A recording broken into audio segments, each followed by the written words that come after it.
¿La ven?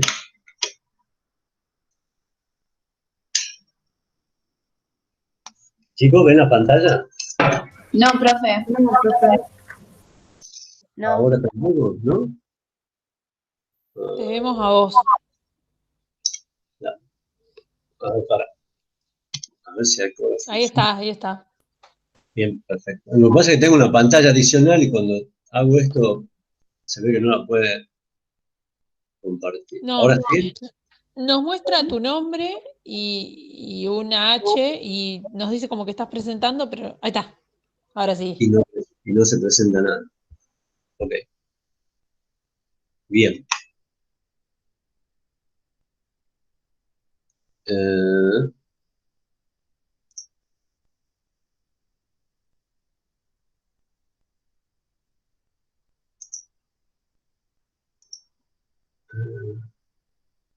¿Sí? ¿Ahora están viéndola bien?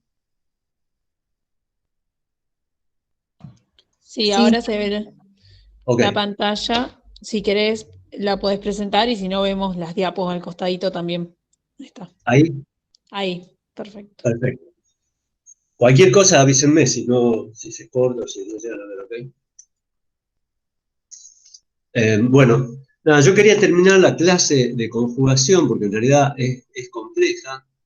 Bueno, después van a ver que no es tan complejo, sino que dar todos los conceptos ahora es complicado. ¿Vieron? Yo les dejé un link y les mandé un mensaje a todos, les dejé unos links ahí que son interesantes para ver a veces por YouTube y están buenos porque son bastante gráficos, cosa que no puedo hacer yo ahora, pero me parece que si lo ven les va a ayudar a aclarar algunos conceptos. Igual, bueno, para retomar la clase de conjugación, quiero recordarles que habíamos visto tres posibilidades, estas tres que aparecen acá, que tienen que ver con un plásmido que es denominado acá F, pero que también puede ser un plásmido R, por ejemplo, que son los plásmidos que se llaman autotransmisibles, o sea, que se pueden transferir ellos solos de una cepa a la otra. Y si se acuerdan, una célula que tiene un factor F, que es un plásmido que se autorreplica, esta la puede pasar a una cepa que sea F-, a donde, si se acuerdan, va a pasar el plásmido F a la F- y la F- se termina convirtiendo en F+. ¿Está? Después habíamos dicho que había una posibilidad de que el F se integre en el cromosoma de las bacterias gram negativas, sobre todo esto en el caso de coli. Cualquier plásmido, o muchos de los plásmidos autotransmisibles, tienen la capacidad de integrarse en distintos lugares que tenían que ver con la presencia de secuencias de inserción o de algún transposón en el plásmido F.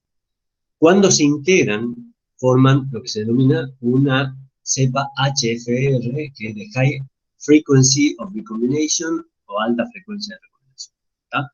Estas, acuérdense que la propiedad que tienen era que a partir de un origen, se llama origen de transferencia, que es donde se pasa el plásmido F, pero acá también funciona, solamente que acá en vez de pasar el plásmido, lo que empieza a pasar es parte del plásmido y después el cromosoma. ¿Tá? O sea, las cepas HFR son capaces de pasar marcadores cromosómicos a la célula receptora. Y la tercera forma que había del F era cuando eventualmente el F este se puede desintegrar y cuando se desintegra no lo hace por las secuencias de inserción que lo flanquean y por las cuales se integró, sino por secuencias que están a los costados y te forma una F' que es el F con un fragmento que se robó del DNA. ¿Tá? Entonces, cuando una F se conjuga con un F-, da lugar a un F+.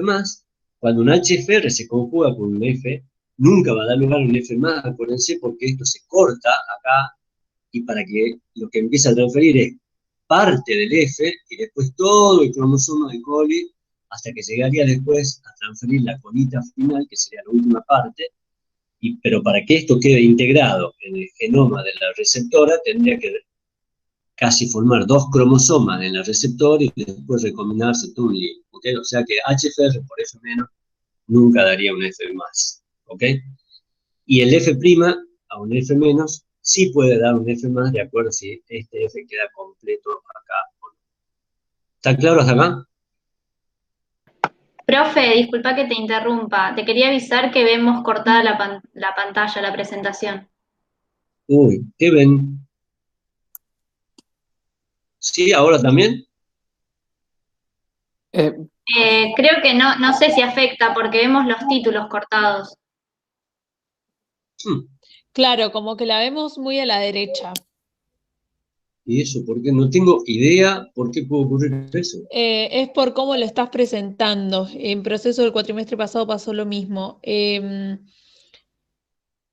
Fíjate en cómo lo presentás. O sea, nunca presenté una pantalla, pero por lo que comentaron los profes, hay como distintos modos y lo tenés que poner onda centrado. Algo así. No sé si te estoy eh, ayudando. A ver. Hugo, ¿te podemos Sí. interrumpir? Ah, bueno, ahí anduvo igual. Está Adriano acá de Estudiantil un minuto. Ah, Justo ¿qué me tal, metí Adriano? para ¿Cómo te va? aceptar a alguien y escuché el problema de los chicos.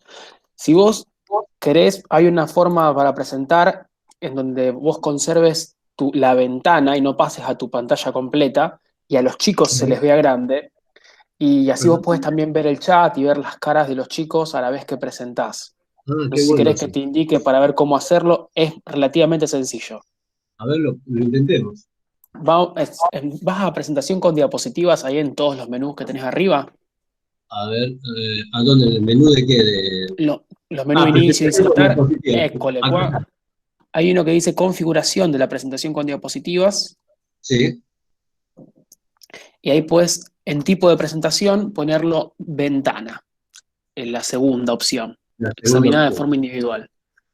Ahora cuando vos apretes Ahí la acepté. presentar, como siempre, digamos, se te pasa el modo ventana y vos podés achicarlo y también ver la pantalla. Ahí. Exacto.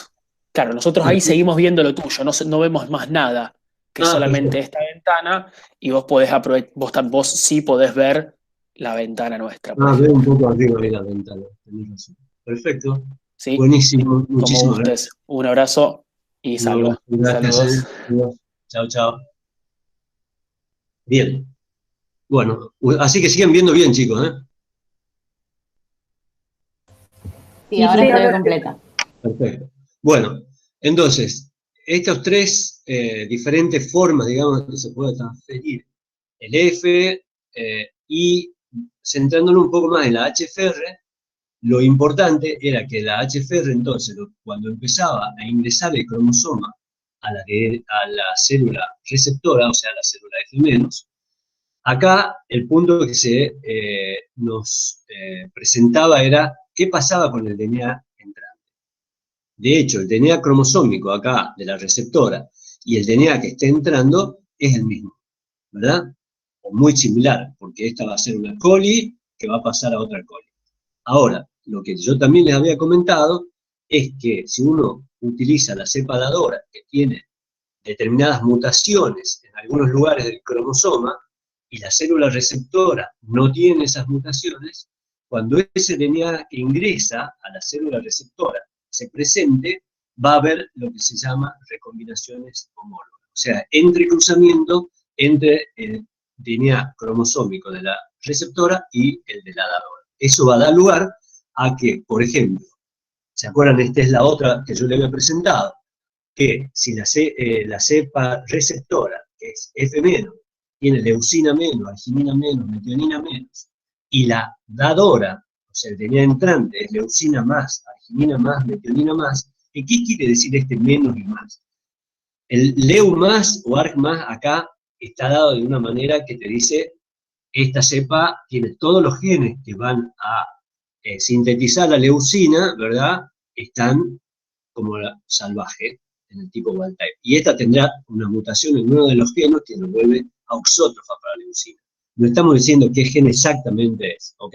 Simplemente es para graficar una forma más fácil de decir, bueno, si tenemos una mutación acá, en el receptor y la dadora es el gen wild type, cuando esto se recombine por dos sitios, la receptora, la F- se va a terminar convirtiendo en LEU+. ¿Está? o ARG más y MET más. Entonces, todos los puntos, y esto puede haber múltiples crossing over en distintos lugares del cromosoma. Y aparte, ustedes tienen que tener siempre en cuenta que están enfrentando millones de dadoras contra millones de receptores, ¿verdad? Entonces, todos los eventos de recombinación que puedan realizar en cada una de esas células puede llegar a ser distinto. Por lo tanto, lo que siempre se tiene que en cuenta en estos tipos de cruzas, y cuando uno está transfiriendo de una célula dadora a la receptora determinados marcadores, lo importante es qué es lo que uno va a seleccionar. ¿Tá? Entonces yo le decía, por ejemplo, si en esta célula que es todo menos, leo menos, ARG menos, MET menos, uno selecciona en un medio mínimo total que tenga nada más que una fuente de carbono y de nitrógeno, lo que va a recuperar es una receptora en la cual los crossing over le hayan pasado todos los genes wild type de la DNA entrante. ¿Tá?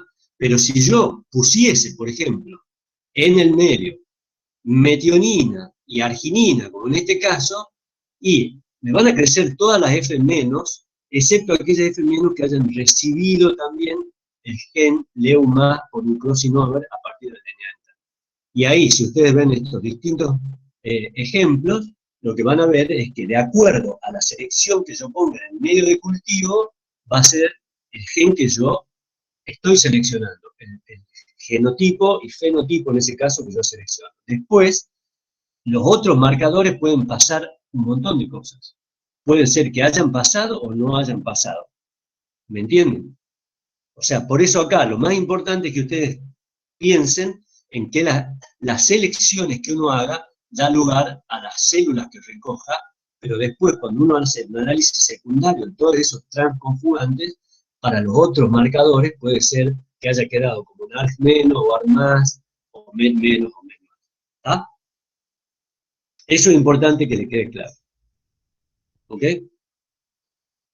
Bien. Vamos a pasar, esto ya el F' ya se lo había comentado, y lo que quería comentarle ahora es cómo aislar un F', ya también les dije, y cómo aislar selección a HFR, o sea, cómo yo hago que se induzca que un plásmido que es F pase a integrarse. Porque si yo tengo un cultivo que paso, que empieza una célula F+, ¿cómo hago para que el FS que está presente con un plásmido se integre en el cromosoma? Y bueno, ahí hay bastantes trucos, que solamente vamos a ver un par para poder seguir, pero por ejemplo, si yo tengo una célula que es F-, y la induzco y la someto a niveles bajos de ultravioleta, eso estimula la formación de HFR en el cólon. O sea, estimularía que el plásmido SF se integre. Otra forma sería, por ejemplo, acá, como dice acá, en un tratamiento de una cepa de Erwinia que lleva un F' en este caso, que es F' LAC, que lleva los genes LAC, si yo lo trato con naranja de acridina, el naranja de acridina es un mutágeno que se intercala entre las bases del ADN y inhibe la replicación. Al estar inhibida la replicación del FS, estimula a que el FS se integra en el cromosoma. En vez de perderse, la única forma, si yo mantengo un tipo de selección, formaría un HFR. Otro truco que yo podría usar es, por ejemplo, y este podría ser un caso interesante, si yo tengo una célula, ahora sí, la célula que contiene el F tiene una mutación en POLA, que esta es la polimerasa 1. El gen POLA es una polimerasa 1 que es termosensible. ¿Tá? Entonces, si esa célula POLA termosensible, yo la pongo a 42 grados, moriría, ¿verdad?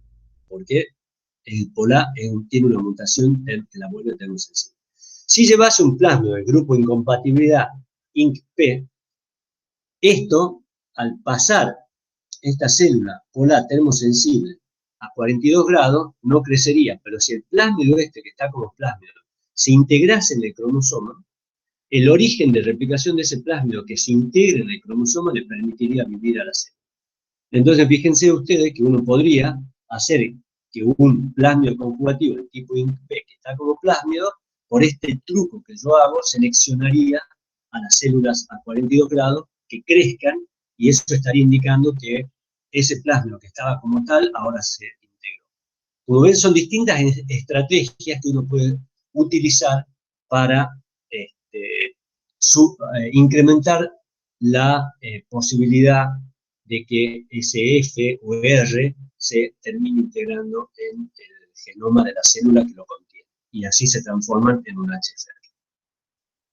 Bueno, acá hay otras formas que también son similares a las que les comenté recién, solamente que en este caso es con cepas que tienen mutaciones en la proteína DNA, si ustedes se acuerdan de esa proteína DNA termosensible, es porque la DNA está involucrada en la replicación del cromosoma de Cogne de Salmonella. Entonces, si el mismo caso que yo vi anteriormente, si la pongo a 42 grados, esas células no crecerían, pero si esas células tienen un plásmido R o algún plásmido F que se va a integrar, le va a permitir ahora que ese plásmido le dé la posibilidad de replicar el cromosoma, y así uno va a seleccionar un HFR. O sea, son distintos trucos que uno puede utilizar genéticos para recuperar un evento que uno estaría buscando.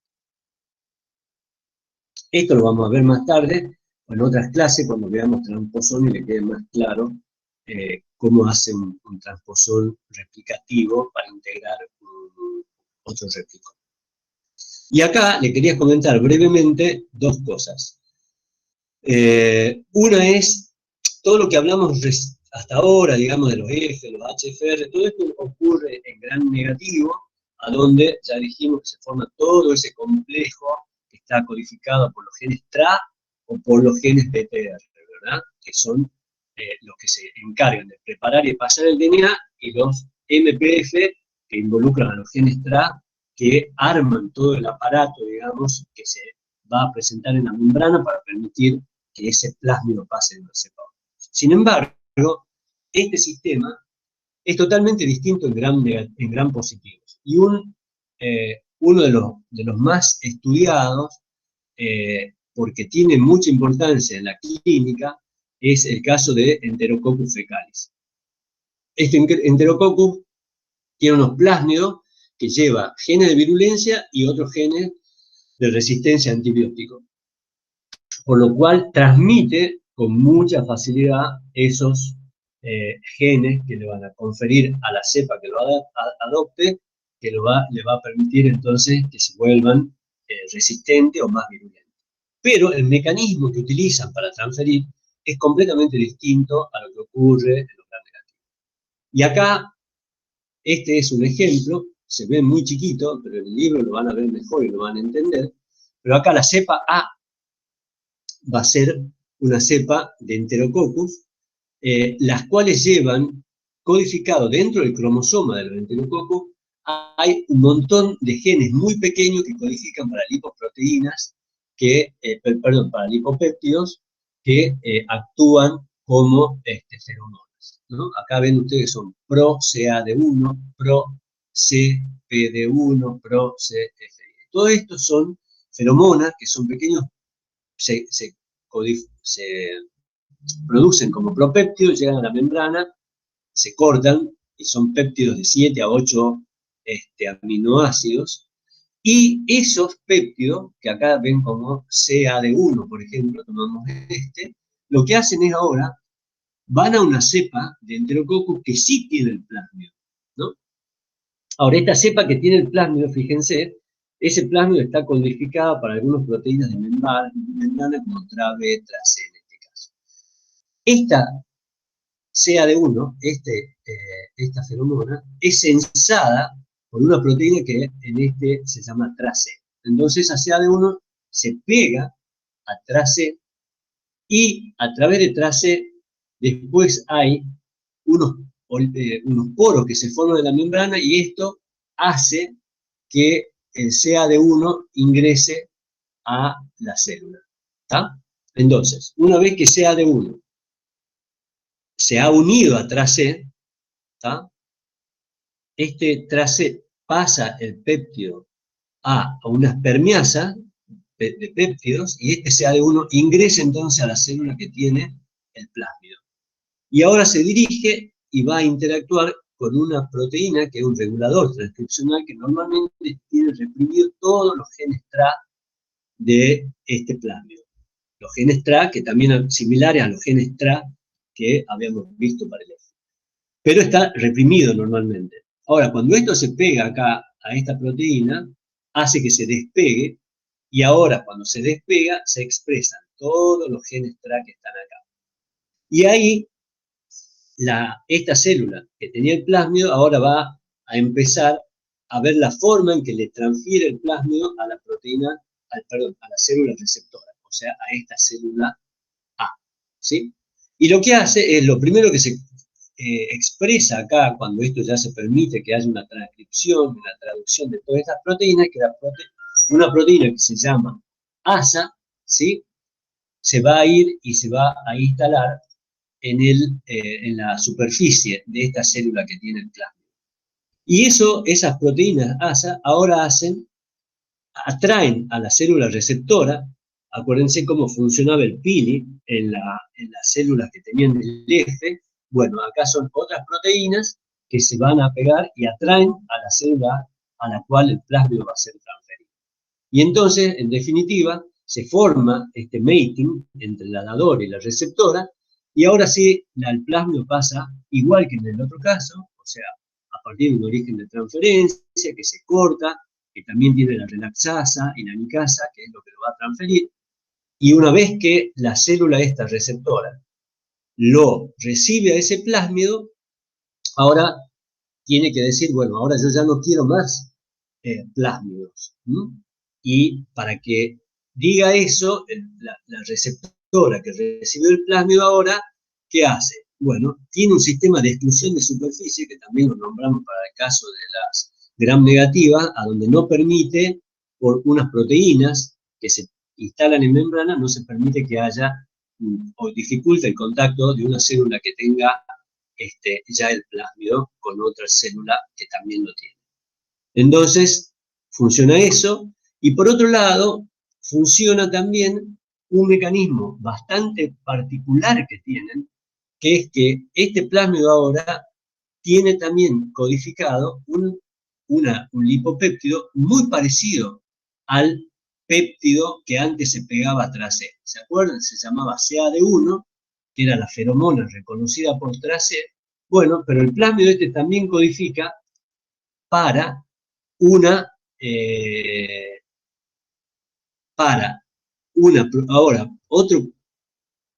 otra feromona que se llama ProIAD1, que es muy parecida a CAD1, pero que tiene un par de aminoácidos distintos. ¿Eso qué hace? Hace que ese ProAD1 se vaya afuera como IAD1, pero también reconoce a tras C. Y este IAD1 se pega a tras C, impidiendo que una nueva feromona CAD1 se pegue acá. Entonces, todo esto asegura, digamos, de alguna manera, que esta célula receptora que ya recibió un plásmido no vuelva a ser receptora para nuevos plásmidos. ¿Ah?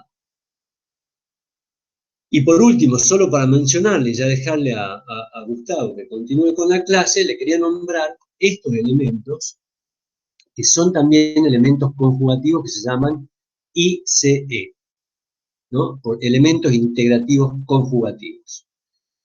Estos elementos están en los cromosomas de algunos microorganismos, por ejemplo, Bacillus tiene muchos de estos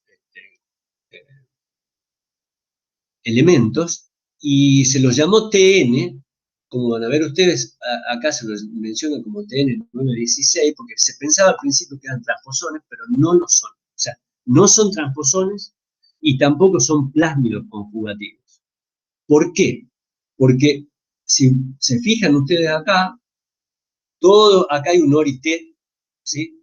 Y todos estos genes que están acá, que se llaman, bueno, desde el ORF20 hasta esta parte que se llama, que dice INT, todo eso se va a transmitir de una célula a otra.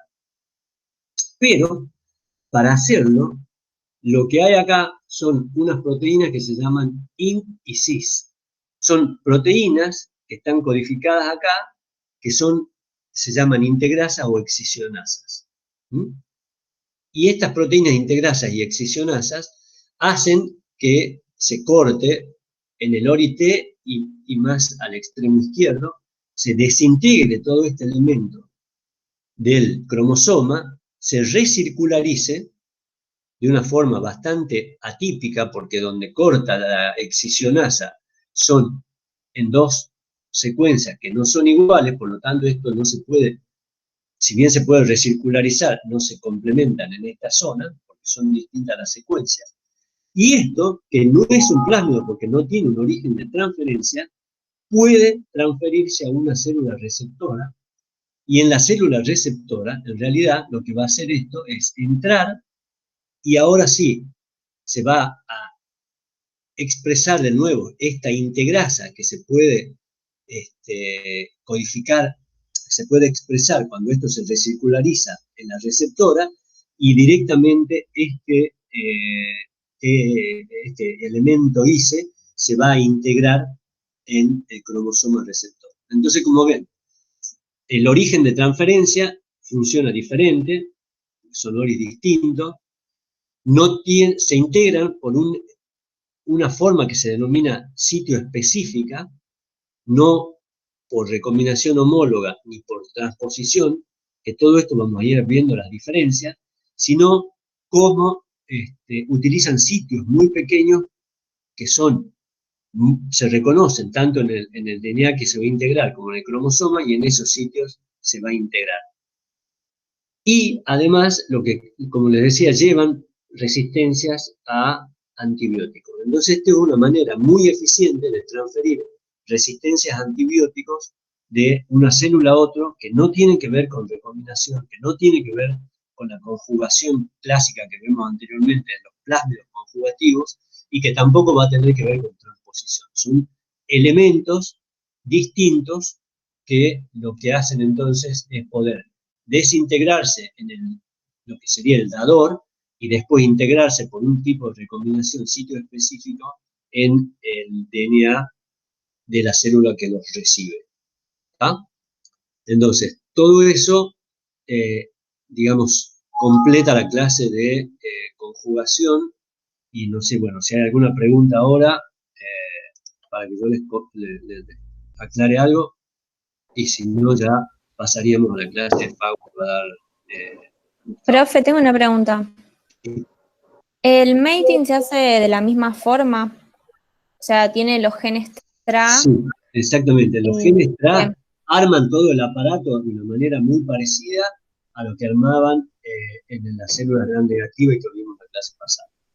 Perfecto, sí. Gracias. Todos esos genes TRA, acá, lo que pasa es que acá está dibujado muy chiquito, pero tiene muchos genes TRA que codifican para una maquinaria de transferencia muy similar a la que tienen los gram. Perfecto, gracias. Yo tengo una pregunta, no sé si entendí bien, en ese mismo ejemplo. La que es la receptora es la que saca para afuera el CAD1, ¿no? La que es receptora, la dadora, fíjense, esta, es la que, perdón, la receptora, estabas diciendo bien vos, es la que saca para afuera esa feromona CAD1, que va a ingresar a la que tiene el plásmido para decirle, bueno, quiero conjugarme con vos, ¿me entendés? Entonces, ahí se dispara todo el mecanismo que yo les comenté. Sí, y después, cuando ya tiene el plásmido, que tiene el IAD1 para que no vuelva para que no vuelvan a pasarle otro plásmido. Sí. Esa, digamos, no puede actuar como dadora ya. Sí, sí va a poder actuar, porque eso es muy buena tu pregunta. En realidad... Porque está el IAD1, ¿dónde se va a unir el CAD1 de otra? El IAD1, pero vos fíjate que también es transitoria la expresión del IAD1 posiblemente, porque la proteína TRA se va a volver a pegar ahí y va a volver a reprimir. Entonces hay un juego que son expresiones que son transientes, digamos, a donde por ahí se deja de expresar IAD1 también. Entonces en el momento en que no haya expresión de IAD1, ahí sí TRA-C va a poder reconocer una nueva CAD1 si hay otra célula cerca que pueda servir como receptor. Pero es correcta la pregunta que me haces. Ok, gracias. Pero siempre en estos casos, y ya lo vamos a ver muchas veces, siempre hay regulaciones de la expresión de genes que son muy finas y que tienen que ver con la expresión transiente de algunos genes. ¿Tá? Bien. Y también eso depende de la estabilidad que tengan los péptidos, de la concentración que tengan esos péptidos afuera, porque por ahí esta célula que tiene CAD1 está en un medio que esto se termina diluyendo, y estas son interacciones proteína-proteína, que en definitiva, si hay una concentración mayor de IAD1, puede competir con CAD1 y le va a ganar. Como en cualquier cinética de dos moléculas o de una hormona con un receptor, esto funciona exactamente igual. ¿Tá? Puede haber competencia de esas proteínas por péptidos muy parecidos, cuya afinidad va a depender de la afinidad y de la concentración que tengan. Y en este caso es diferente a como vimos antes, porque acá como que la receptora va a buscar al plásmido, ¿no? Antes... Exacto. Acá la receptora, digamos, la que está produciendo esas feromonas, y que si hay alguna célula que lo pueda recibir, va a generar todo este mecanismo. En el otro, es verdad, la F es la que está produciendo el pili y es la que hace el primer contacto con la célula receptora. Claro. Muy buenas las preguntas. No sé si las respuestas son también. Bien. Por lo menos se entiende. Bueno, me alegro. De nuevo, ahí vamos a ponerles más links para que ustedes vayan viendo más gráficamente algunas cosas que aclaren, que no le podemos dar nosotros por ahí en este formato. Y bueno, lo que necesiten preguntar también están horario de consulta y bueno, estamos a disposición para que nos consulten cuando quieran. Bueno, si no tienen más de este tema, yo dejo de compartir y le doy lugar a Gustavo con su clase.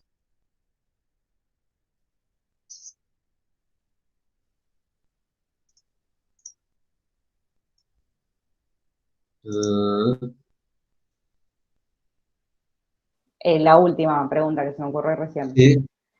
Cuando una es F, no puede ser a la vez HFR, ¿no? Tener las dos cosas, el F. Eso es importante lo que me preguntás. Ustedes siempre, y esto es algo que es fundamental que lo evalúen siempre, no que lo evalúen, sino que lo tengan presente. Cuando ustedes están creciendo un cultivo, yo le digo, bueno, este cultivo, esta célula tiene un F. ¿Tá? Si yo agarro una célula y empiezo a partir de una célula que tiene un F y hago un cultivo que me va a llegar a 10, a las 9 células, o sea, cientos de millones, o miles de millones, en cada una de esas células pueden estar ocurriendo eventos aleatorios. Entonces, en muchas de esas células, o en un cierto porcentaje, ese F puede integrarse para formar HFR. Pero dentro de esos millones de cultivos, ¿cómo encuentro yo un HFR? ¿Tá? Y esa HFR, a su vez, si yo parto de un HFR, también puede hacer el proceso inverso. De esos millones que yo tengo como HFR, algunas pueden formar un F, otras me podrían formar un F'. O sea, los eventos... Pero en la misma célula, digo yo. No, en la misma célula no. Pero yo te estoy hablando del cultivo, que es la manera en que uno tiene que pensar a los experimentos genéticos también. Ahora, claro, una misma célula no va a tener un HFR, un F, o va a estar integrado o va a estar desintegrado. Ah, ok. ¿Ok? Bien. Bueno, gente, yo ya dejé de compartir, ¿no? Gustavo, si vos querés compartir.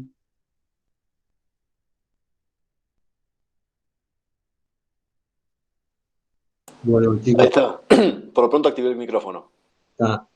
Y si querés, ¿viste cómo dijo? No sé, yo me la tenía que recordar cómo dijo Adriano. Sí, ya le hice caso. Ok, está bueno.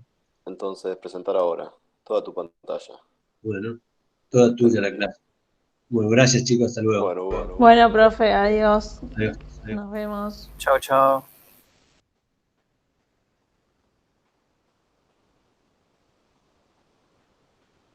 Bueno, buenas tardes, pobres muchachos. ¿Quieren pausar un Hola, instante, tomar profe. agua o algo, muchachos y muchachas? ¿O quieren seguir de una?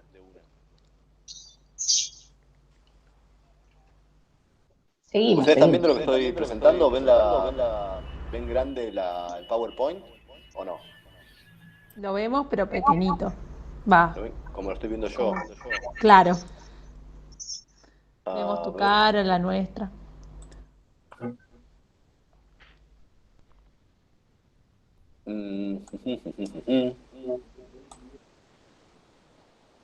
Estoy buscando cómo hacer para que... Ventana. A ver. O sea, si yo hago esto, ahí lo ven grande. Sí, ahí lo vemos grande. Pero yo lo único que veo es esto. No logro verlos a ustedes como dijeron antes. ¿Será que está compartiendo pantalla completa y no una sola ventana, como habían dicho? Vamos a ver, yo antes lo había ajustado. Acá en presentación con diapositivas, había que poner configurar presentación y examinada de forma individual, el segundo. Aceptar. Ahora pongo esto, está grande, y si lo achico un poco, no, ahí lo agrandé del todo. Pum.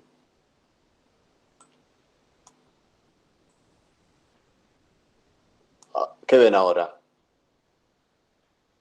Vemos la diapo más grande que antes, pero seguimos viendo Y ven todo el la resto de mi pantalla. computadora. Sí, la Ven hora, mi cara acá y tu a cara, ustedes exacto. mismos.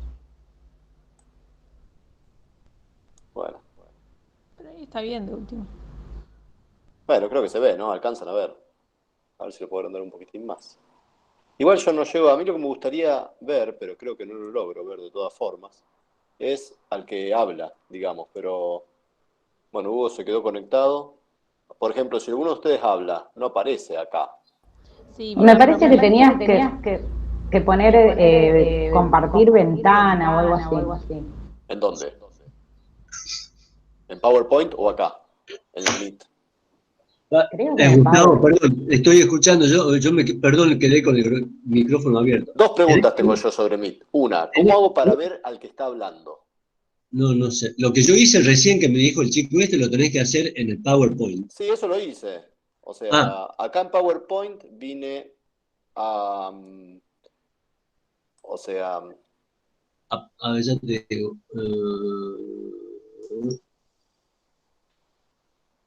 espera que salgo del modo presentación. Acá, presentación con diapositivas. Y dentro de Sí, presentación con diapositivas venías a configurar presentación con diapositivas. sí, y a Y ahí ventana. elegías la segunda. ¿Qué Examinada dice de forma ventana? individual. No, no, Claro. no, no, no, no, no, no, no, no es ahí. Ah, ¿cuál? Yo no veo bien, para. Mirá el tuyo. Eh, ¿Qué quilombo? Yo pensé que era eso lo que habías hecho. No, no, para, dame un segundito.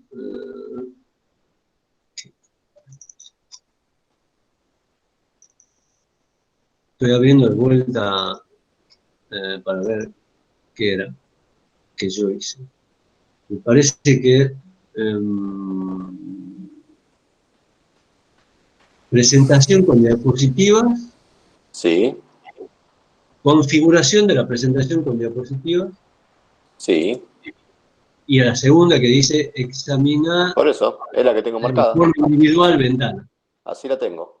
Ah, ok, La voy a está sacar bien. por un instante y la vuelvo a poner. Y después la pusiste en modo presentación, apretaste la copita. Y después puse modo presentación, sí. Igual no cambia mucho, ves apenas los chicos los veo un poquito también, si querés, Sí. ahí. Y después achicaste tu pantalla completa, porque yo lo tengo... Claro, después Ahí no está. sé qué es. Ufa, me agarro el menú de Mac.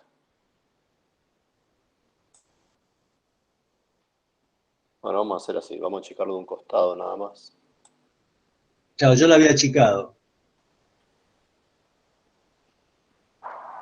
¿Y ahora qué están viendo? ¿Ven el Meet o ven el PowerPoint? Vemos el Meet. Ahí está, ahí vemos el Power. Y yo no veo el Meet. No puedo tener en simultáneo, esto es un problema de entornos de Mac, capaz. Que no puedo tener en simultáneo el...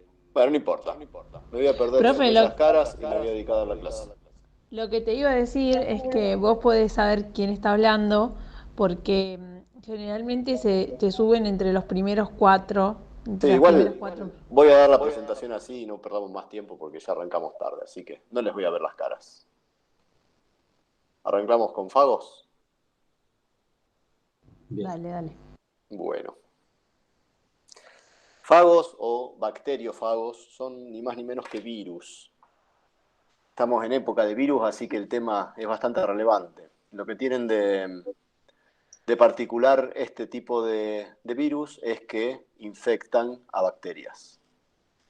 Y se los llama fagos porque después vamos a ver que lo que hacen es, si ustedes tienen una placa, un cultivo de bacterias, un pasto, a medida que el fago va matando, va infectando una bacteria y la mata y sale e infecta a las que están alrededor, va creando una placa en la bacteria, lo que se llama una placa de lisis.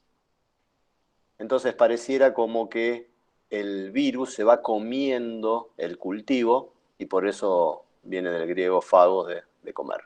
Entonces por eso se lo llamó originalmente bacteriófagos. Y obviamente, así como las bacterias son microorganismos que están muy antiguos en nuestro planeta, mucho antes que los eucariotas, los bacteriófagos también se supone que son realmente muy antiguos. Y de hecho se supone que los bacteriófagos son la entidad biológica de mayor presencia en nuestro planeta, en el orden de más de 10 a la 30 entidades distintas en la Tierra. Así que los fagos ya por peso propio son importantes y después tienen numerosas aplicaciones o usos, tanto desde el punto de vista científico como desde el punto de vista aplicado. Pueden leer, o sea, como los demás virus, no se los considera un ser vivo, sino que es como una agrupación de macromoléculas que necesitan para su replicación parasitar un organismo, en este caso el de los fagos, lo que parasitan es una bacteria, y aprovechan parte o toda la maquinaria biosintética de la bacteria para su replicación. Hay muchos tipos de fagos distintos, hay algunos que tienen muy poca información genética, esos necesitan de toda la maquinaria bacteriana para replicarse, y hay otros que por el contrario son bastante grandes y llevan mucha maquinaria propia de replicación. Entonces, antes le estaba diciendo de la aplicación, o sea, estudiando fagos se entendió mucho de lo que se sabe de los virus en general, entonces a nosotros nos interesa por el tema sanitario y ganadero. Los fagos, cuando vimos las clases de transferencia general de genes, son uno de los mecanismos de llevar genes de una bacteria a otra. Si un fago infecta una bacteria y se lleva algunos genes bacterianos, puede inyectarlos en otra bacteria en un proceso llamado transducción. Entonces, a nivel evolutivo y a nivel nuevamente sanitario, son muy relevantes para las bacterias por el hecho de adquirir nuevos genes y para nosotros por si esos genes que están adquiriendo las bacterias son genes patogénicos o genes que confieran resistencia a antimicrobianos. Los fagos se los está empezando a mirar con más cariño ahora en aplicaciones médicas porque en bacterias que son multiresistentes a distintos antibióticos, uno puede aplicar un fago específico de esa bacteria, el fago puede infectar y matar al cultivo bacteriano, y como los fagos son muy distintos a los virus animales, no infectarían al ser humano. Entonces, están utilizando y seleccionando bacteriófagos específicos de bacterias patógenas como tratamiento. Y también, como los fagos son bastante específicos de las bacterias que infectan, se los puede utilizar para tipificar bacterias. O sea, si yo sospecho entre algunas bacterias que pueden ser y tengo algún fago específico para una de ellas, Si el fago la puede lisar, me identifica la bacteria, y si no la puede lisar, no es la bacteria que estoy pensando. Y después, muchas de las enzimas que se utilizan hoy en día en biología molecular son enzimas que provienen de fagos, porque en general, como los fagos tienen una tendencia a hacer muchas copias de sí mismos, son muy activos en su replicación. Entonces, cuando trabajan en un laboratorio de biología molecular, del fago T4, por ejemplo, van a usar la T4-DNA ligasa, la T4-DNA polimerasa, la nucleotidoquinasa. Son un montón de enzimas que uno va utilizando para modificar el ADN y que todas provienen de fagos, o muchas de ellas provienen de fagos. Así que desde muchos puntos de vista, entender los fagos es primordial. Y al margen de todo esto que está acá a nivel de aplicaciones, mucho de lo que se sabe de fagos, mucho de lo que se sabe de genética o por ejemplo, el código genético se descubrió trabajando con fagos, la asignación del uso de codones. O sea, hay muchas aplicaciones o mucho conocimiento que se obtuvo. El ARN mensajero se descubrió en fagos. El primer factor antisigma del RNA polimerasa se descubrió en fagos. O sea, hay muchísima información que se aprendió estudiando genética de estos pequeños seres no vivos. Así como hay mucha Una cantidad... pregunta. Sí. ¿Es muy común la transducción? Porque pensé lo siguiente, si vos lo estás usando para un tratamiento, Sí. no puede ser que no sea beneficioso al final por el tema de la transducción, que si van a infectar a otra bacteria lleven ADN de la bacteria patógena. Bien, entonces contesto tu pregunta. La transducción no es un fenómeno muy, muy frecuente. O sea, ustedes piensen que, lo vamos a ver en la clase, no sé si vamos a llegar a verlo hoy porque empezamos tarde, pero si no es hoy será la del viernes. La transducción es un proceso en el que el fago, en vez de encapsidar, ahora en un ratito lo vamos a ver, o sea, el fago tiene que, una vez que infectó y se reprodujo, tiene que volver a poner el material genético en esto que estamos viendo acá, que es la envoltura, la cápside. O sea, el material genético tiene que estar acá adentro y esto tiene que liberarse de la célula. Si el fago por error, en vez de encapsidar su material genético, se lleva ADN de la bacteria, ahí es cuando tengo una partícula transductante. Es un fago que en vez de llevar ADN que codifica para fago, la cápside esta lleva ADN que es parte de la secuencia bacteriana. Eso es un error para el fago, porque el fago, en vez de seguir replicándose al infectar otra célula, este fago ya no lleva su ADN. Esto, cuando infecte, no va a dar lugar a más fagos. Entonces, los fagos tratan de que esto no ocurra. Entonces, como tratan de que esto no ocurra, la cantidad de partículas fágicas en lo que se llama un lisado de fagos, que ahora lo vamos a ver un ratito, es muy baja. Es en el orden de 1 por millón. Entonces, la transducción comparado con el ciclo lítico del fago es algo muy, muy poco frecuente. ¿Eso contesta tu pregunta? Más o menos, porque recién estabas hablando de que se podrían usar para un tratamiento, Sí. como si fuera un antibiótico prácticamente, Sí. ¿no? Vos Bueno, pensás eso. que del millón de fagos matando bacterias, uno no va a matar. No, el tema es que vaya a llevar el código genético de la bacteria patógena a otras. Eso Vamos es a lo seguir. que... Lo que pasa es que tu pregunta es un poco adelantada a lo que es la transducción. Ah, bueno, Un está bien. fago, Espero entonces. claro, piensen la relación entre un fago y una bacteria. Un fago es muy, muy pequeño. Un fago sí o sí necesitamos microscopía electrónica para verlo. Los fagos no pueden encapsidar mucha cantidad de ADN. Un fago transductante que lleve mucho ADN puede llevar entre 50 y 100 kilopares de bases. Y el genoma de una bacteria está en el orden de los millones de pares de bases. Entonces, un fago nunca se va a llevar un genoma. Se puede llevar unos, y eso sí los puede llevar otra bacteria. Entonces, ustedes piensen que muy pocos fagos van a ser transductantes. De esos pocos fagos, ninguno va a llevar todo el cromosoma, van a llevar un 5%, un 1%, un 2% cuando mucho.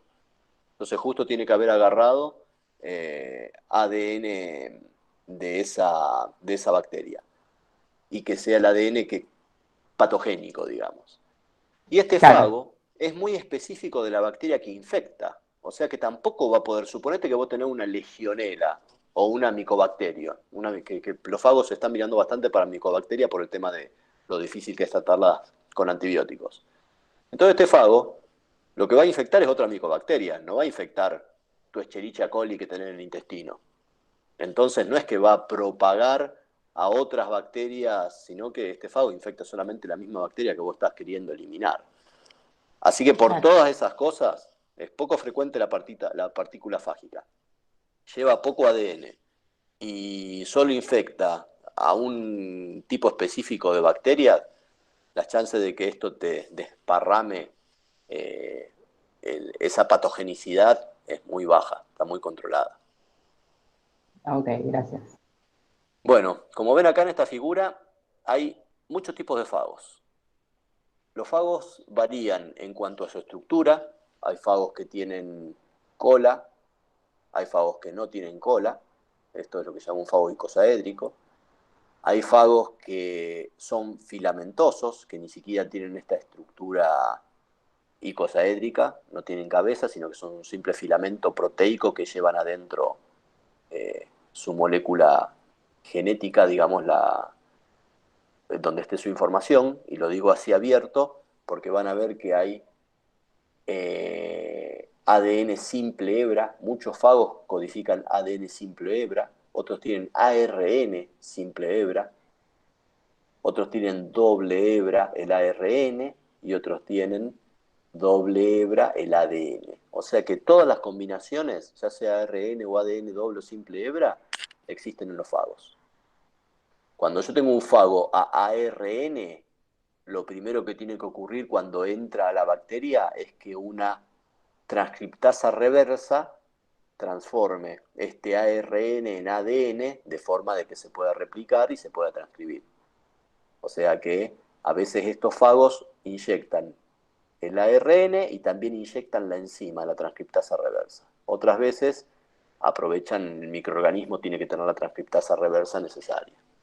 Cuando los fagos son ADN simple hebra, lo primero que tiene que ocurrir generalmente es que el ADN se vuelva doble hebra para que pueda ser transcripto y se puedan hacer todas las proteínas que el fago necesita para su ciclo de vida.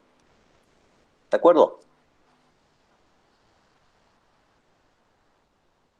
Bueno, y esto es lo que les comentaba hoy más temprano.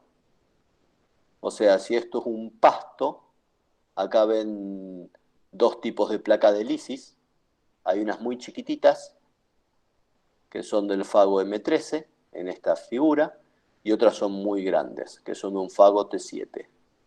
Fago T7 es un fago que hace un ciclo lítico y es un fago muy efectivo, por eso las placas son tan grandes. Generalmente cada placa proviene de un único fago que infectó una bacteria y a medida que se va reproduciendo, va infectando a las bacterias que están alrededor y va lisando y avanza y genera esta placa de lisis. El fago M13, por el contrario, es lo que antes les mostré como un fago filamentoso. Y estos fagos generalmente lo que hacen es una infección crónica. En vez de lisar a las bacterias, están permeando por la membrana. Atraviesan la membrana, salen, se recubren de sus proteínas e infectan a otras bacterias cercanas. Pero no matan a la primera. ¿Y por qué se ve una placa? Porque al tener esa infección crónica crecen más lento. Entonces, como crecen más lento, sí se forma en esa zona de la placa una zona de menos densidad bacteriana, que es una placa de lisis de un fago filamentoso. Profe, discúlpame, pero Si uno, no les hago entiendo un bien. comentario, Ah. le hago un comentario más. Si uno toca una placa de lisis, se lleva miles y miles y miles de fagos. ¿Qué no entiende? No, te iba a decir que no entiendo bien la placa, lo que estamos viendo. Perdón, o sea, lo acabas de explicar, pero Bien. no entiendo, o sea, lo Dentro que de la placa parece. de PPP tenemos agar. Sí, el agar está Esto que transparente. parece el agar está transparente, pero hay un cultivo bacteriano llenando toda la placa. Hay un pasto. Ah, está Y bien, lo está que bien. vemos en contraste es donde no hay bacterias. Está bien. Está. Porque no, ahora no entendía. Ya Claro, está. por eso, lo blanco serían bacterias, un pasto Claro, de es un bacterias. pasto. Y lo que es más oscuro es Es donde donde no hay hubo bacterias. lisis. Como no hay Claro. blanco, bien, está con contraste. Está. Gracias. Y esto que está acá arriba son microscopías electrónicas de bacteriófagos. Fíjense, ya se ve la morfología esa, el fago, esto fago lambda, esto fago T4, o sea, que después lo vamos a ir viendo. Un tipo naves espaciales. Acá está, bien alienígena. Este es el fago T4, que es uno de los fagos más complejos. Este tiene un genoma muy grande y fíjense que codifica para un montón de proteínas. O sea, tenemos distintas proteínas. Esto es la cola, las fibras de la cola, la base. Esta es la cápside. O sea, en realidad todo es la cápside. Esto es la cabeza del fago. Estos son bigotes, se les dice, que están en el cuello. Y estos son todas proteínas motoras. O sea, el material genético está acá adentro. Es un virus ADN, doble hebra. El material genético está acá adentro. Y cuando estas fibras tocan receptores en la bacteria, reconocen a la bacteria, y eso induce que toda esta parte de acá, la cola, se contraiga. Fíjense que esto tiene todo el tipo parecen proteínas tipo o sea, una fibrina que tiene la capacidad de contraerse, y cuando se contrae, inyecta el material genético, el ADN, en la bacteria. Hay virus que son solamente esta parte, que también tienen receptores, pero bueno, este tiene esa maquinaria más compleja de inyección del material genético. Hay fagos que en vez de reconocer receptores en la pared bacteriana, reconocen el pili sexual, el que estuvieron viendo recién en conjugación. Por eso, uno de los motivos por los cuales las bacterias no conjugan todo el tiempo, vieron que está regulada, están los genes TRA, bueno, todo eso lo vieron con Hugo, es porque muchos fagos reconocen el pili sexual como sitio de unión y causan un cambio con formación en el pili que hace que el pili se retraiga y así el fago llega a la bacteria e inyecta su material genético. Vamos a ver el caso del M13, por ejemplo, es así, lo vamos a ver más adelante. Entonces estos son fagos que reconocen al pili sexual y por eso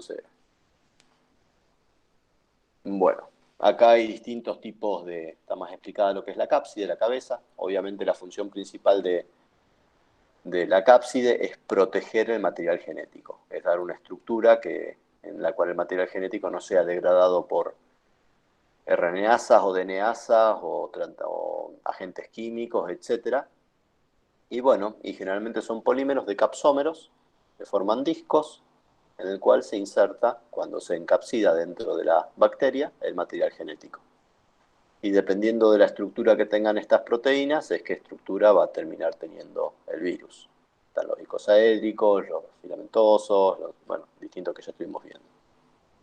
Entonces, la pared claramente tiene una función protectiva del material genético. Antes hablamos que reconocen receptores en las bacterias y son los que permiten la unión del fago a la bacteria, y en aquellos que tienen un mecanismo de inyección, introducen el ácido nucleico a la célula huésped. Todo eso está codificado en la cápside. Y lo que es interesante es que la cápside una vez que está hecha, independientemente de qué tenga dentro, reconoce a la bacteria hospedadora e inyecta el ADN. O sea que en la transducción, la cápside es la que se encarga de proteger el ADN bacteriano y de inyectarlo, confundiéndolo con su propio ADN.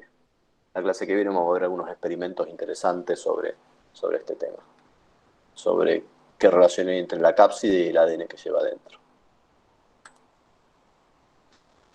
Y nos metemos en lo que es el ciclo lítico de un fago virulento. Dice fago virulento porque hay dos tipos de fagos, los virulentos y los avirulentos o atemperados. Un fago virulento tiene su ciclo donde reconoce a la bacteria, inyecta el ADN en la bacteria. Muchas veces el ADN bacteriano es degradado, tanto como para obtener los nucleótidos de la bacteria, como para evitar que el metabolismo bacteriano continúe.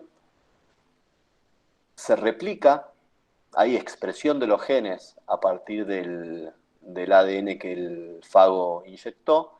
Estos genes suelen tomar el mando de lo que es la transcripción y se sintetizan, o sea, se expresan genes del fago, se replica el fago, se hacen las copias que se tengan que hacer, se hacen las proteínas que conforman la cápside y la cual se incorpora el material genético del fago, y posteriormente ocurre la lisis celular para liberar el fago y que infecte en un nuevo ciclo a otras bacterias. Esto es un típico ciclo lítico. El ciclo atemperado, lo que tiene distinto con este es que el fago reconoce, inyecta el material genético, pero este material genético, en vez de degradar al ADN bacteriano, lo que termina haciendo es incorporándose al genoma bacteriano. Entonces este fago queda así, en un estado latente, es lo que se llama un profago, y cada vez que el cromosoma se replica también el profago, o sea, se parece en cierta forma a una HFR, lo que vieron recién, de que el plásmido F se replica en el cromosoma. Bueno, acá el profago es replicado con el cromosoma y cada célula hija se lleva una copia del fago. Entonces así va aumentando la cantidad de fagos, simplemente porque aumenta la cantidad de cromosomas. Hay situaciones ambientales que cuando la bacteria se estresa, activan, o sea, este mecanismo de avirulencia del fago está mediado por reguladores transcripcionales que ante ciertas condiciones de estrés dejan de reprimir el ciclo lítico del fago, ahí se activa el ciclo lítico del fago temperado y termina pasando esto mismo porque el fago ya decidió que el hospedador no es un buen lugar donde vivir e inicia un nuevo ciclo lítico para buscar nuevas bacterias en donde infectar e insertarse. O sea, son dos estrategias distintas. Una es una estrategia de mato todo lo que está lo más rápido que pueda y genero muchas copias de mí mismo, y la otra es el fago establece una relación con la bacteria y a medida que la bacteria va ocupando un nicho, él lo va ocupando junto con la bacteria hasta que esa bacteria ya no le es más útil, ahí la mata y sigue su camino.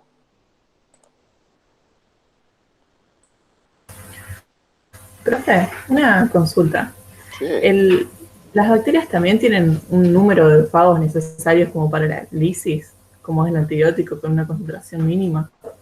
¿O es que un fago No. lisa la célula? Ahí va a cambiar, a la bacteria? o sea, no, porque generalmente un fago que haya entrado a la bacteria ya puede lograr lo que se llama el burst, el número de copias del fago, y el fago va a iniciar la lisis. El fago lo que tiene codifica para endolicinas que van a romper la pared y entonces la bacteria estalla, digamos, porque sin la pared, o sea, la cuestión osmótica es muy relevante. Entonces, con un fago que haya entrado, ya el ciclo lítico funciona. Depende del tipo de fago, es cuántas copias de sí mismo hace. Y lo otro que lo que hablábamos antes, o sea, que el fago realmente haga un ciclo lítico. Si el fago hace un ciclo atemperado, no va a lisar la bacteria. ¿Ok? Ok, gracias. La clase que viene, que vamos a ver algunos experimentos con fagos, vamos a ver algunos fenómenos que ocurren cuando uno infecta con muchos fagos o con pocos fagos a una bacteria. Bueno, todo lo que le conté antes está explicado uno por uno. Y acá está el ciclo lítico otra vez. Está ejemplificado más o menos para el fago del tipo T4, por el dibujito que se ve. Pero acá introducimos algunos conceptos. Fíjense que acá hay un timeline, hay una línea de tiempo en minutos de qué ocurre cuando se infecta con el fago a la bacteria. Y al principio tenemos la inyección del ADN, tenemos el ADN del fago. Este ADN del fago ya se empieza a transcribir, es doble hebra, y tenemos los genes tempranos. Estos genes tempranos, tenemos el mensajero, codifican para las primeras proteínas, las proteínas tempranas. Vamos a ver un poquito más adelante que todo este proceso está muy regulado. O sea, hay un motivo por el cual solo algunas proteínas se sintetizan inicialmente. Estas primeras proteínas generalmente justamente son regulatorias. Las proteínas intermedias son las que tienen que ver con la replicación del fago. Y las proteínas tardías son las que tienen que ver con la cápside y la encapsidación del material genético. Entonces, en este orden se van sintetizando las proteínas. Primero las que tienen que ver con la cuestión regulatoria, segundo las que tienen que ver con la replicación del fago, tercero las que tienen que ver con la encapsidación, o sea, con la síntesis de la cápside y la encapsidación del material genético, y el último paso es la lisis y la liberación de los fagos. ¿Ok? Esto es lo que les comentaba antes del fago T4. Lo complicado, tiene más de 200 genes. O sea, es un genoma importante y tiene muchas funciones. Hay fagos mucho más sencillos que tienen muchísimas menos funciones. Por ejemplo, el fago T4 infecta coli. Hasta tiene enzimas que ayudan a su replicación cuando hay poco oxígeno. O sea, hasta ese nivel. Codifica para tRNAs de forma de ser más hábil en su replicación. O sea, tiene muchas funciones, tiene su propia, bueno, como les comenté antes, tiene ligasas, tiene polimerasas, o sea, tiene muchos genes propios que le permiten un metabolismo muy eficiente, y este es uno de los fagos que suele eliminar el ADN bacteriano porque codifica prácticamente todo lo que necesita el mismo. La usa la bacteria como una fuente de energía y de precursores químicos para su replicación. Y esto es un poco lo que hablábamos antes. Profe, Sí. todo esto si la bacteria no reconoce el material genético como extraño y no lo degrada antes, ¿no? Sí. O sea que los que tienen, por ejemplo, Por eso lo que DNA, tenemos, por eso está el DNA concepto, no, sí, pero te interrumpo. Por eso sí, tenemos el concepto de hospedador, o sea, rango. Otra vez, los fagos, cualquier fago no infecta a cualquier bacteria. Porque claro. primero puede ser que no tenga el receptor para reconocer a la bacteria y poder inyectar al ADN. Y segundo, la bacteria puede tener mecanismos de reconocimiento de ADN extraño e impedir que ocurra. El fago T4, por ejemplo, tiene mecanismos de respuesta ante mecanismos de reconocimiento de la bacteria. O sea, hay un juego de mecanismo de defensa y de mecanismo en contra del mecanismo de defensa. Entonces hay un balance entre qué ocurre primero, si la bacteria reconoce el ADN como extraño o si el ADN logró sintetizar, logró codificar para proteínas que lo protejan del mecanismo de defensa de la bacteria. Entonces de esa pelea sale si hubo inmunidad a la infección o no hubo inmunidad a la infección. Ok, gracias. De nada. Entonces, lo que vemos acá es cómo hay un juego de regulaciones. Los genes tempranos llevan a la codificación de los genes intermedios. Los genes intermedios llevan a la codificación de los genes tardíos. Acuérdense, cuando tenemos una flecha es activación y cuando hay una línea es represión. Y una vez que ya se avanzó en un estadio, los genes intermedios tienden a reprimir la expresión de los genes tempranos, porque ya se pasó esa etapa. Entonces, como esto es un ciclo, a medida que voy avanzando, en las etapas siguientes hacen un feedback negativo y apagan las etapas anteriores. Acá nuevamente tengo genes tardíos que van a reprimir la expresión de los genes intermedios. Ya no necesito que se esté transcribiendo las enzimas para la replicación si la replicación ya ocurrió. Entonces están todos estos mecanismos de regulación que iremos viendo algunos. Allá en los años en que se estudió esto, mitad del siglo pasado, una de las formas de entender cuando no se sabía nada de lo que se estaba viendo era marcar con radioactivo las proteínas, el azufre 35, el isótopo radioactivo. Entonces uno podía ver todas las proteínas que tenía. Y si uno iba marcando y tomando muestras a distintos tiempos, podía ir viendo que iba cambiando el patrón proteico que se encontraba.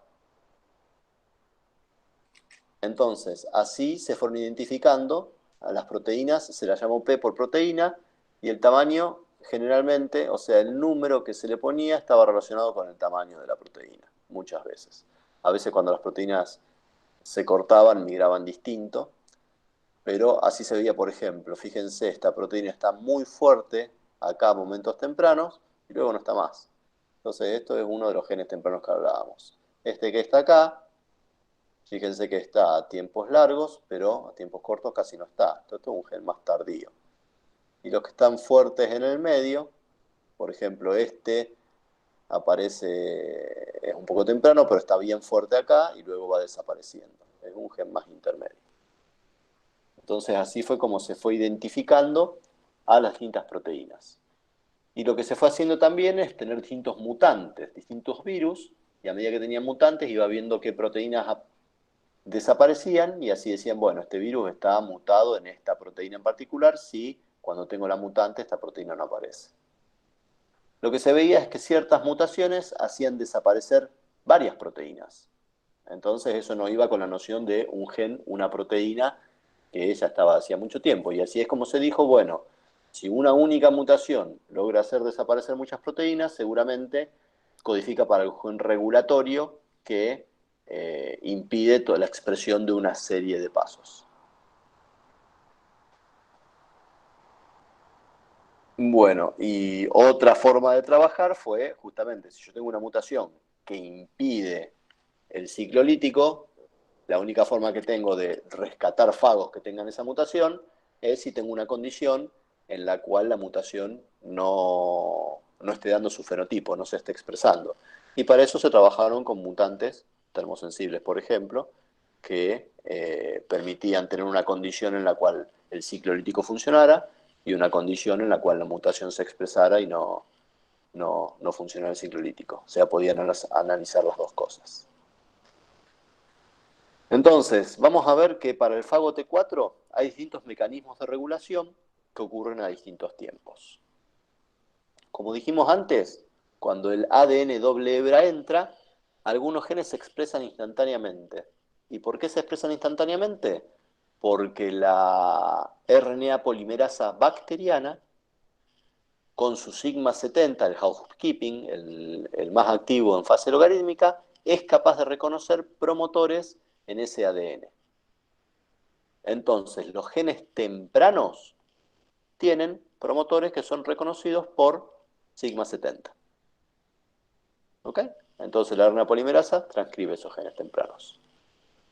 Hay otros genes tempranos que se los llama, lo van a ver en el libro, tempranos demorados, esto, delayed early,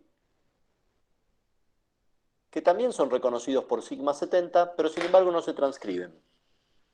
¿Y por qué ocurre esto? Perdón. Suerte que estamos lejos. Si no Salud, sería profe. socialmente separado.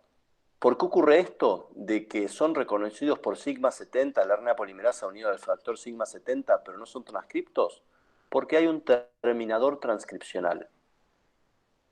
Entonces, estos genes se llaman tempranos porque son reconocidos por la sigma 70, pero demorados porque hasta que no tenga una proteína antiterminadora, la transcripción se interrumpe cuando se empiezan a transcribir.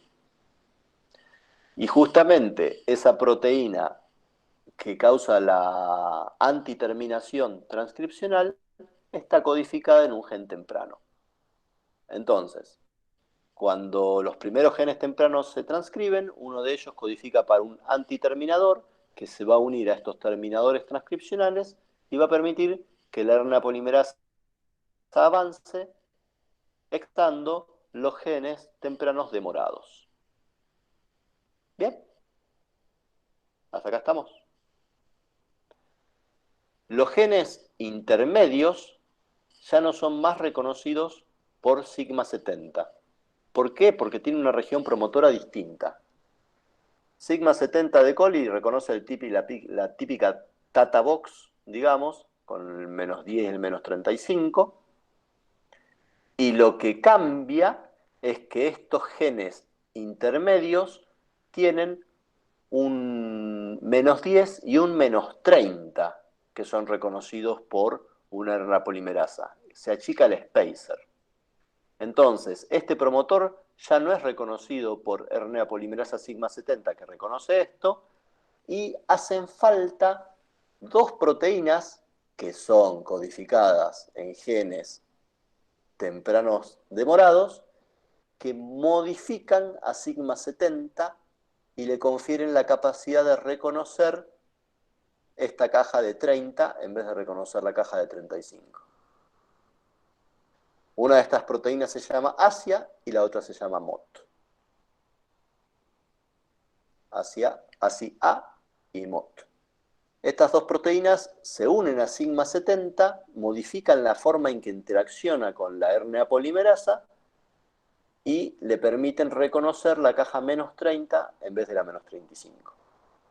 Lo interesante de Asia es que también impide que sigma 70 reconozca sus propios promotores. Entonces, una vez que Asia se expresó, ya cesa la expresión de los genes de coli. Entonces, ese es uno de los mecanismos que tiene el fago de impedir el metabolismo bacteriano y que se gaste energía y recursos en la bacteria, así los aprovecha para él. ¿Bien? ¿Estamos hasta ahí? Igual acuérdense, alguno cada tanto tiene que decir que sí, así yo sé que me están escuchando. Sí, Sí, profe, sí, sí. sí, sí. Bien, me están escuchando. Algo es algo. Es complicado esto, ¿no? Sí, bastante. Bueno, párenme cuando sea demasiado complicado. O sea, cuando ustedes piensen que leyéndolo solos después no lo van a entender, párenme. Básicamente ustedes están viendo en este momento, vamos a ver prácticamente todos los mecanismos de regulación que hay, que a lo largo del cuatrimestre vamos a ir estudiando uno por uno. Pero justamente esta es la riqueza que tienen los fagos. Tienen tantos mecanismos que se han estudiado acá que se ha aprendido un montón de su estudio. Más adelante vamos a ver, tenemos 4 clases de regulación, o sea, donde vamos a ver terminación, antiterminación, represores, activadores, o sea, acá lo están conociendo de golpe y bueno, es un poco duro. Lo que sigue es más duro, así que junten coraje. Entonces, ¿qué vimos hasta ahora? Los genes tempranos son reconocidos por la RNA polimerasa normal de coli con su sigma 70. Los genes tempranos demorados son reconocidos por la misma polimerasa con el sigma 70, pero hay antiterminación. La antiterminación deja de ocurrir cuando se sintetizó un antiterminador, que no les dije el nombre del antiterminador, un poco de suspense. Esos son los de antiterminación, los early delayed, los tempranos demorados. Luego directamente cambia el promotor en los genes que se expresan a término medio. Cambia el promotor, entonces necesito algo que me modifique al factor sigma, que no es un nuevo factor sigma, sino que son dos proteínas que modifican al factor sigma 70 de coli para que reconozca otra región promotora. Esto permite la expresión de los genes intermedios, que tienen una caja de menos 30 bases, o sea, una caja menos 30 en vez de una menos 35, y también impide la transcripción de los genes normales de Escherichia coli, los que la típica caja menos 10 y menos 35. ¿Bien? Y finalmente están los genes tardíos. En estos genes, nuevamente cambia la región promotora. O sea, ya no es más la caja de menos 30, sino que estos genes tienen otra región promotora. Y ya no se usa más el factor sigma, sino que hay dos proteínas que están codificadas por el fago, que son la proteína 55 y la proteína 33, que se unen y pueden interaccionar con la RNA polimerasa para reconocer los promotores de los genes tardíos. ¿Ok? Lástima que no es tan sencillo. O sea, porque GP55 y GP33 se unen, interaccionan con la RNA polimerasa y permiten el reconocimiento de esos promotores. Pero no alcanzan para permitir la transcripción, no pueden abrir el complejo. Para que el complejo se abra, tiene que llegar una proteína que se llama GP45. El día que ustedes estudien todo esto, no hace falta que se acuerden de cada numerito, ni de cada nombre de proteína así A. Cuanto más facilidad tengan, más fácil lo pueden explicar, pero si no, bastan con que me digan que hay una proteína que es un antiterminador, hay dos proteínas que cambian la especificidad de la enzima, de la RNA polimerasa, y así. Que hay dos proteínas que hacen de factor sigma y le cambian la especificidad para los genes tardíos. Y que estas dos proteínas, 55 y 33, no alcanzan para que la RNA polimerasa empiece a transcribir. Sí alcanzan para que la RNA polimerasa reconozca el promotor. Para que empiecen a transcribir tienen que ser activados por GP45. Y GP45 es la versión del fago de la abrazadera que hay habitualmente en la replicación del ADN bacteriano. La clamping slide es una proteína que hace un anillo alrededor de la hebra de ADN y que ayuda a que la DNA polimerasa, el complejo que está replicando, no se suelte. Entonces, esta GP45, que está activa únicamente cuando hay replicación del ADN, es la que es necesaria para activar la transcripción de los genes tardíos. ¿Y esto para qué sirve? Para acoplar la replicación con la expresión de los genes tardíos. Básicamente, si no tengo ADN replicándose activamente, no se van a transcribir los genes tardíos. O sea que eso me asegura que solamente se expresen estos genes cuando ya el ADN está siendo replicado, el ADN del fago. Y acá hay una serie de esquemitas donde muestran lo que les acabo de contar. La polimerasa que usa el fago está codificada por sí mismo, la que le permite su replicación, y es la proteína 43. La proteína 43 es sostenida por la abrazadera que les comenté recién, la proteína 45. Bien. 43, 45, y así es como trabaja. 41 es una licasa. Como ven, el fago codifica para casi toda la maquinaria de replicación que necesita. No usa mucho de coli. Y estas dos proteínas que están acá, 44 y 62, son las proteínas que se encargan de cargar la abrazadera en cada fragmento de Okazaki. Entonces, estas se llaman proteínas cargadoras, se encargan de cargar la abrazadera en cada vez que es necesario. O sea, en esta hebra, con una vez ya es suficiente porque la RNA polimerasa avanza y avanza y avanza. En la hebra retrasada, en cada fragmento de Okazaki se tiene que volver a cargar una abrazadera. Entonces estas proteínas son muy importantes para la replicación del ADN. Profe, tengo una consulta. Sí. Usted habló de que GP45 está presente solo cuando hay replicación. Claro. Cuando hay replicación bacteriana o del mismo fago, porque no se supone...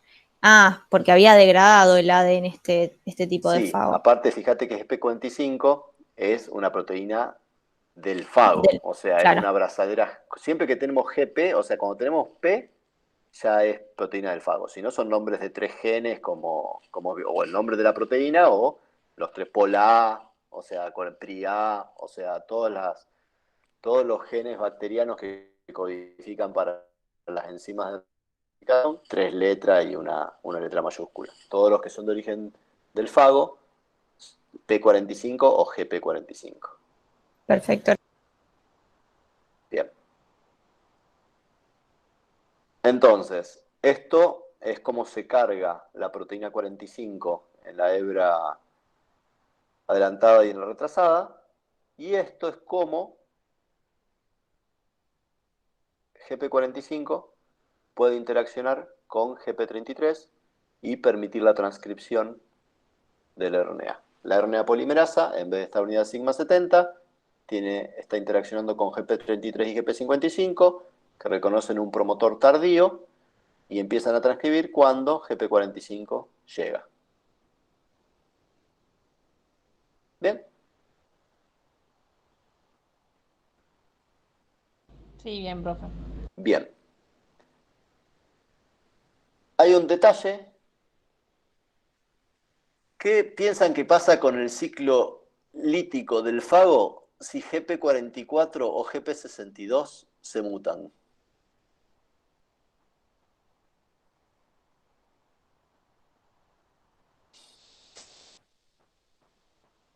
Si yo no puedo cargar la proteína abrazadera al ADN, Se detiene. se detiene, porque los genes tardíos no se van a poder transcribir, entonces no hay cápside ni hay encapsidación del ADN. Entonces, estas son mutaciones letales, son mutaciones esenciales en el ciclo lítico del fago. ¿De acuerdo? Hay una mutación que puede suprimir estas mutaciones. Y esa mutación es en la ADN ligasa que cierra los fragmentos de Okazaki. ¿Y esto por qué? Porque si los fragmentos de Okazaki no se cierran, la GP45 puede cargarse por los NICs sin necesidad de la proteína cargadora.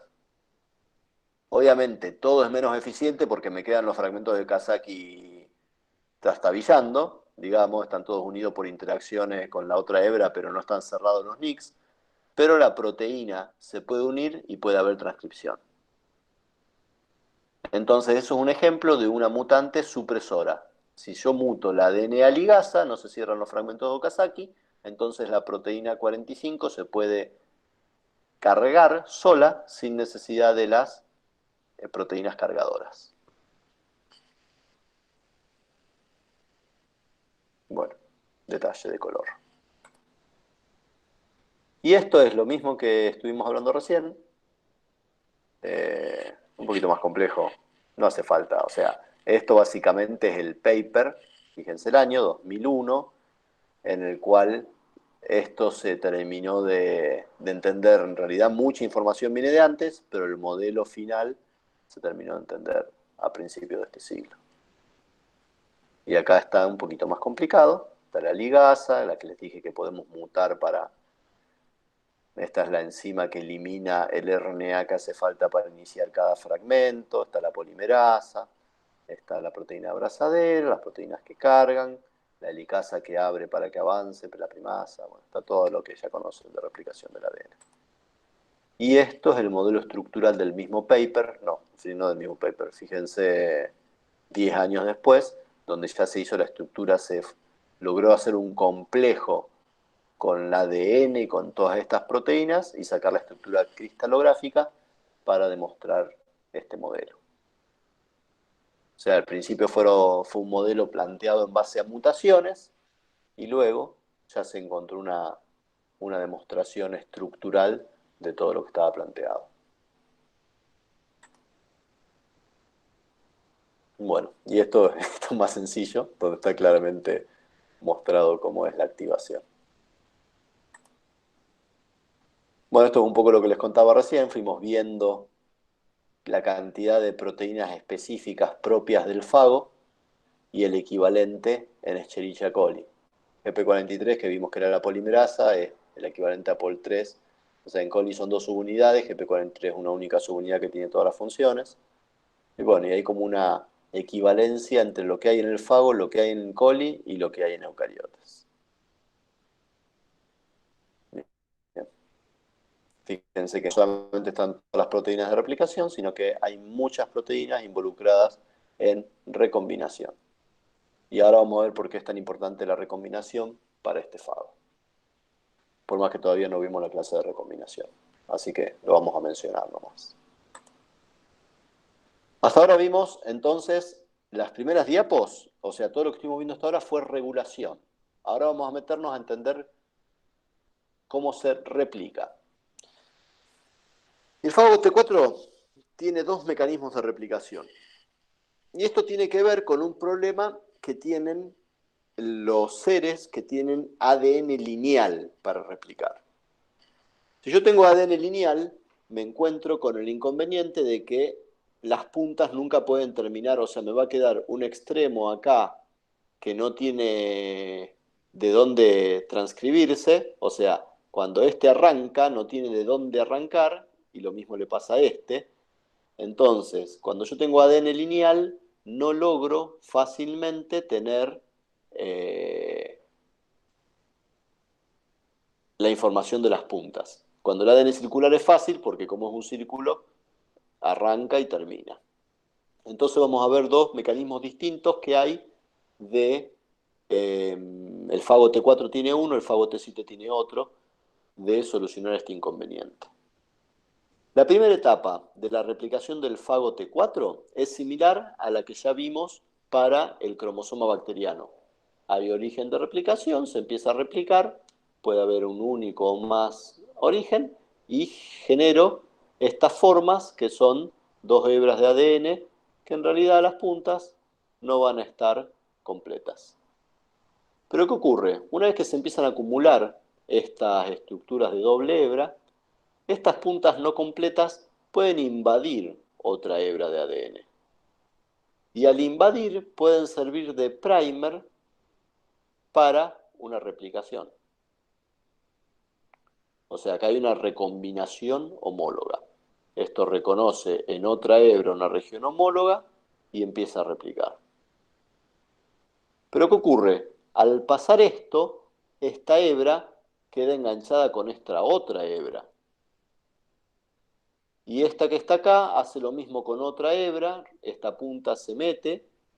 Entonces lo que termina ocurriendo, y esto continúa replicando, lo que termina ocurriendo es que se arma una especie de ovillo de ADN, donde está entrecruzada una hebra que venía por acá, se entrecruza con esta otra hebra, o sea, es como una ramificación, y sigue por acá, y esto se va a entrecruzar con otra, y así. Entonces, ¿qué ventaja tiene esto? Que siempre tengo origen de replicación por donde seguir. A diferencia de acá, que como no voy teniendo puntitas, si ahora esto se volviera a replicar desde cero, me quedaría algo más cortito y se iría cortando cada vez más. En cambio, de esta forma, siempre tengo un origen y puedo seguir replicando por más que se vaya entrecruzando todo. Entonces, ¿qué ocurre? Para el momento que se replicó el ADN, tengo un ovillo lleno de entrecruzamientos. Que es muy difícil saber qué gen es cada gen. ¿Cómo se arregla el fago? Tiene un mecanismo de empaquetamiento que no reconoce qué gen está empaquetando. No le importa.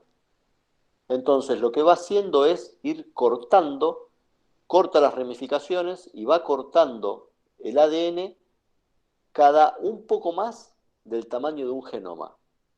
Y eso así como está lo encapsida.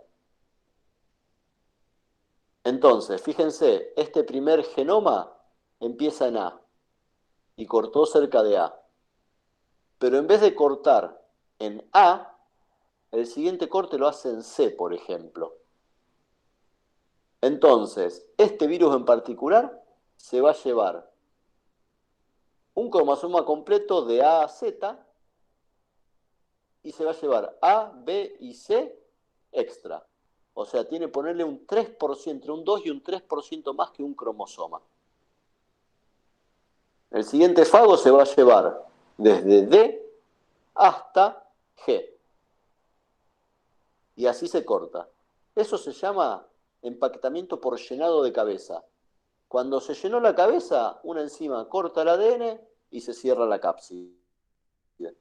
Entonces, no se reconoce ninguna secuencia en particular ¿Y cómo se asegura la bacteria, el fago, de que su cromosoma va entero? Porque lo que empaqueta es más grande que el tamaño del cromosoma. Entonces no importa si empezó por A, por B, que esté cortado el comienzo, porque el final va a tener esos genes enteros.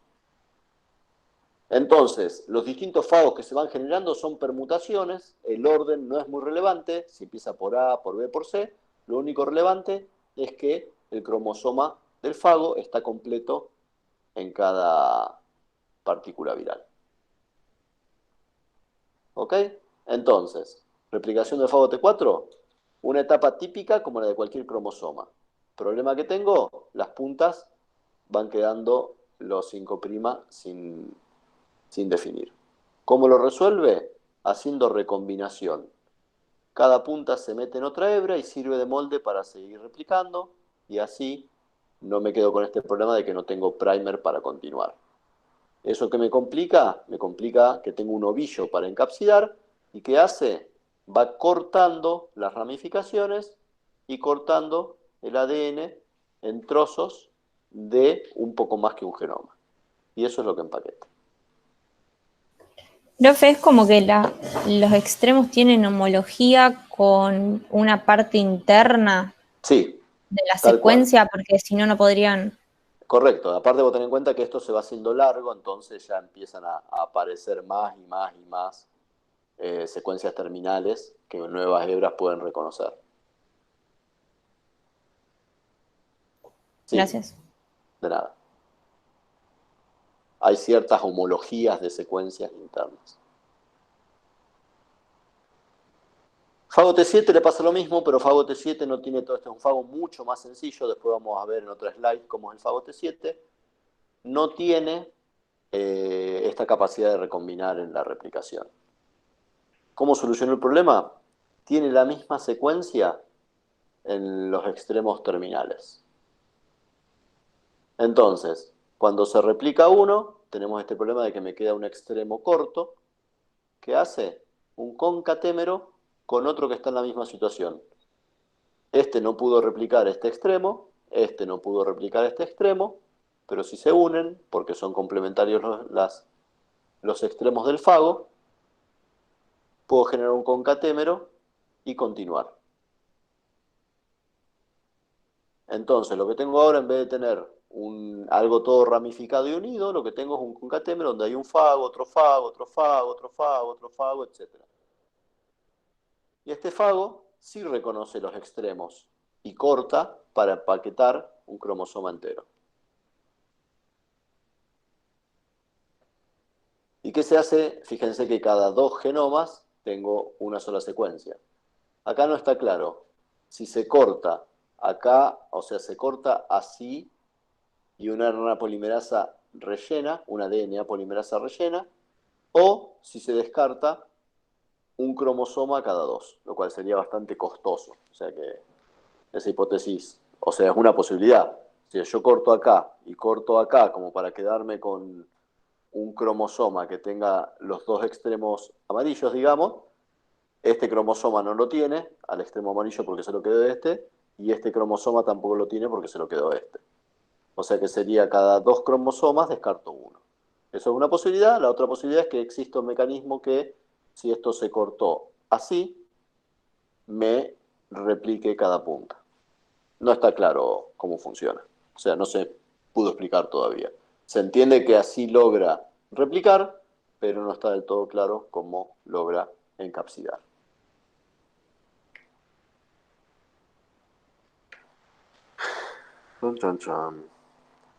Son las 17:45.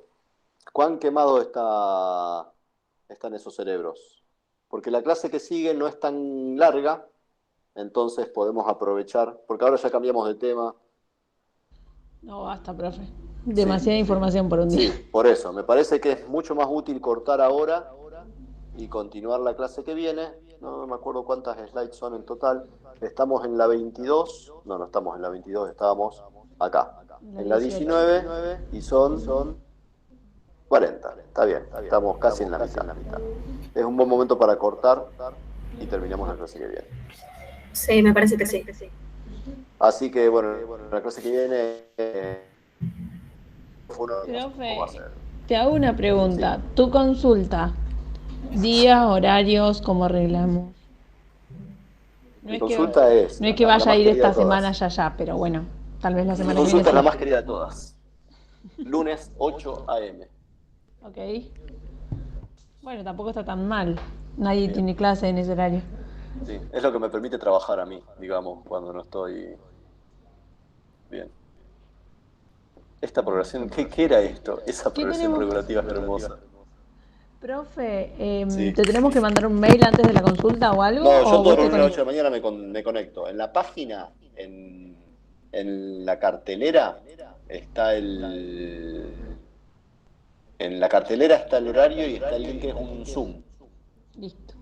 Así que si quieren mandar un mail, lo mandan. O sea, no hay problema. Listo. No, probablemente nos conectemos. Bien. Sí se van a encontrar con otra gente, porque hay gente que por ahí está por rendir el final, hay gente que está haciendo consultas de otras materias, o sea, por ahí gente de microbiología. No vienen mucho, pero yo también le doy genética a bioquímica y a farmacia. Entonces, muy de vez en cuando, alguno de bioquímica o farmacia que le interesa la genética viene y hace preguntas. Pero en general son los de licenciatura y... Igual, profe, no nos vamos a pelear porque carrera, así Sí, que no te hagas problema que hay No. profe para todos. Muy bien. Bueno, si a alguno le queda cerebro y quiere preguntar algo de hoy o de las clases anteriores, bienvenido. Si no, seguimos el viernes a las 13 y vemos lo que queda de las diapos. Profe, ¿no sabés si subirán esta clase antes del viernes como para volver a verla? No depende mucho de nosotros, o sea, nosotros le pedimos a Bedelía siempre cuando tardan. O sea, yo supongo que para el viernes tendría que estar más que subida, pero por ahí el miércoles le podemos hacer un tironcito de oreja a lo de Bedelía si todavía no la subieron. Yo calculo que sí, siempre lo hacen. Así que si están escuchando, los alumnos quieren la clase antes del viernes. Perdón, ¿dónde la suben? Tenemos yo les pasé, hay un link, también lo encuentran en comunidades, a una carpeta compartida donde están todas las clases que fuimos dando. Perfecto, gracias. Es un Google Drive. Buenísimo. Estoy congelado yo, pareciera acá. Al menos no me veo a mí mismo. Ah, no, ahí me descongelé. Bueno, no hace falta esperar hasta las 18. Si no tienen más preguntas, pueden irse. Si no, yo con gusto contesto. Adiós, profe, nos vemos. Hasta el viernes. Listo, gracias, profe. Adiós. Espérense. Adiós. Chao, gracias. Chao.